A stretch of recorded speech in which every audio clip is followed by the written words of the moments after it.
नहीं कर दिया जाता, उस वक्त तक वो शामिल रहता है। जब तक वो जब तक वो दफन नहीं कर दिया जाता, उस वक्त तक वो शामिल रहता है। अल्लाह के रसूल फरमाते हैं उससे जबले उहद के 2 बराबर उसे सवाब अता फरमाया जाता है।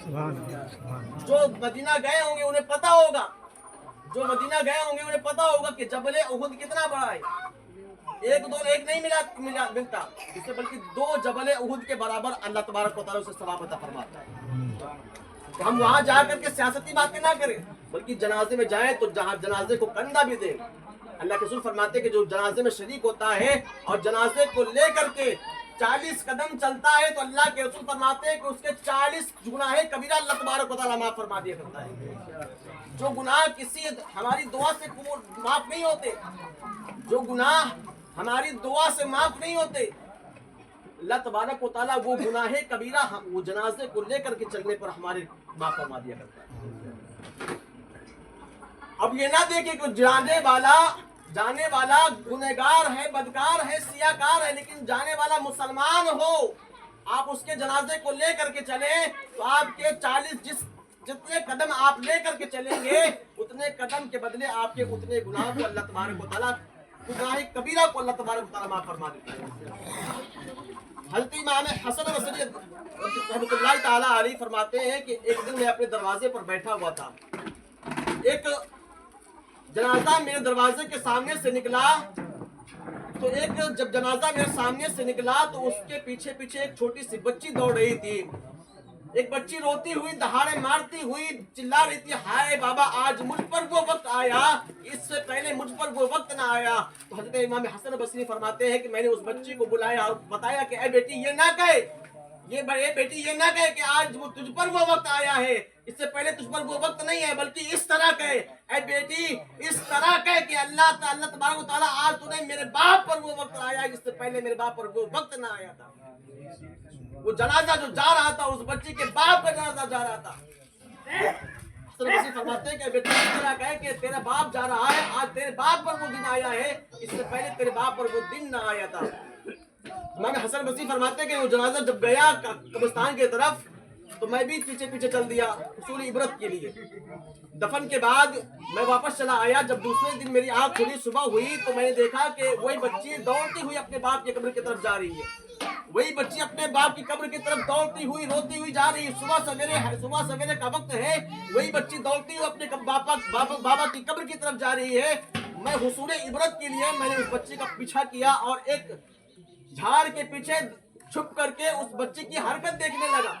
वो बच्ची जब अपने बाप की कब्र पर पहुंचती है और बाप की कब्र पर अपने रुखसार को रखती है, अपने बाप की कब्र पर अपने हाथों को फेरती है, फेर करके अपने चेहरे पर मलती है और पूछती है, अरे बाबा कल तुम जिंदा थे, कल तुम हयात में थे, तुम्हें पानी की प्यास लगती थी, तुम मुझे बुलाते थे, मैं तुम्हें पानी पेश कर दिया करती थी। अरे बाबा जान तुम्हें भूख लगा करती थी, तुम मुझे पुकारते थे, मैं तुम्हें पानी पेश कर दिया करती थी। तुम्हें ठंड लगती थी, मैं तुम्हें चादर पेश कर दिया करती थी। तुम्हें भूख लगती थी, तुम्हें किसी चीज की जरूरत होती थी, तुम्हें पाखाने पेशाब की दिक्कत होती थी, तुम मुझे पुकारते थे, मैं तुम्हारी हाजत के लिए आ जाया करती थी। अरे बाबा जान आज ये कब्र की तुम्हारी पहली रात है, बताओ आज कब्र की पहली रात तुम्हारी कैसी गुजरी है। अरे बाबा जान बताओ ये कब्र की पहली रात तुम्हारी कैसी गुजरी है। क्या तुम्हें आज जब तुम्हें कुछ भूख लगी होगी तो तुमने किसे पुकारा होगा, तुम्हें प्यास लगी होगी तो तुमने किसे पुकारा होगा, जब तुम्हें सर्द लगी होगी तो तुमने किसे पुकारा होगा। इस काली कोठरी में तुमने पहली रात किस अंदाज से किस तरह गुजारी है। तो हज़रत इमाम हसन बसरी फरमाते हैं कि इतना सुनना था कि मैं उस बच्ची के पास चला गया और मैंने कहा, बच्ची इस तरह मत पूछ कि बाबा तुमने खाना खाया कि नहीं खाया, तुमने पानी पिया कि नहीं पिया, तुमने बिस्तर बिछाया कि नहीं बिछाया, तुमने कपड़े पहने कि नहीं पहने, इस तरह मत पूछ, बल्कि बच्ची इस तरह पूछ, है बाबा मैंने सुना है, उलमा कराम से मैंने सुना है कि बाबा मैंने सुना है कि कब्र जब बंदे को दबाती है, बंदे को जब कब्र में डाल दिया जाता है, तो फरिश्ते कब्र में आते हैं, सवाल करते हैं, अगर बंदा नेकुकार है तो जवाब देता है सवालों को, दुरुस्त जवाब देता है। अगर नेकुकार नहीं है, बदकार है, तो वो सवालों के दुरुस्त जवाब नहीं देता। ऐ बच्ची अपने बाबा से ये पूछ कि तुमने सही अपने सवालों का सही जवाब दिया है कि नहीं दिया है, क्या अपने सवालों से मायूस हो गए हो। ऐ बच्ची इस तरह पूछ कि बाबा जब तुम्हें कब्र में दफनाया गया था तो तुम्हें सही सालिम जिस्म के साथ दफनाया गया था, तुम्हारा जिस्म सलामत था, तुम्हारे कपड़े तुम्हारा कफन साफ सुथरा था।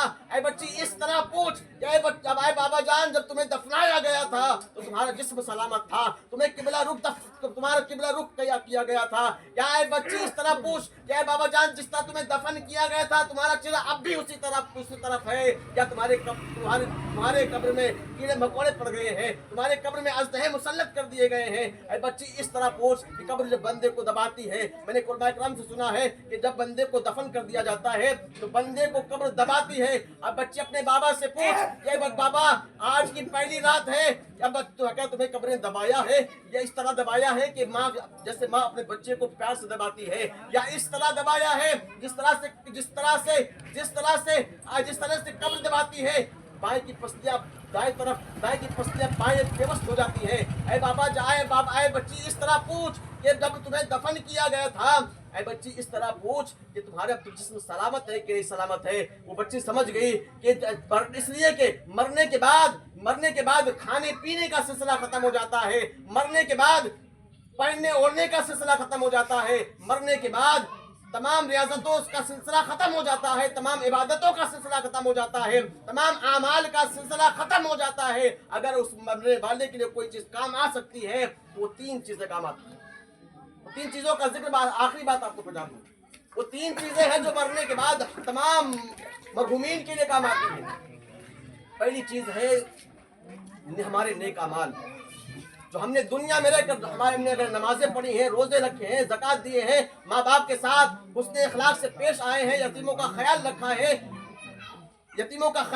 है, बेवाओं का ख्याल रखा है, अगर हमने दुनिया में रहकर नेक अमाल किए हैं तो वो नेक अमाल हमारी कब्र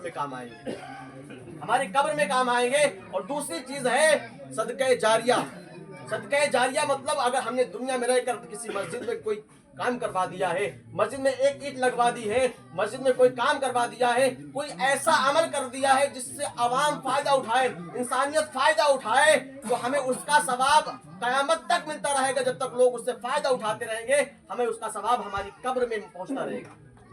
और तीसरी चीज है नेक औलाद, ये सबसे अहम है।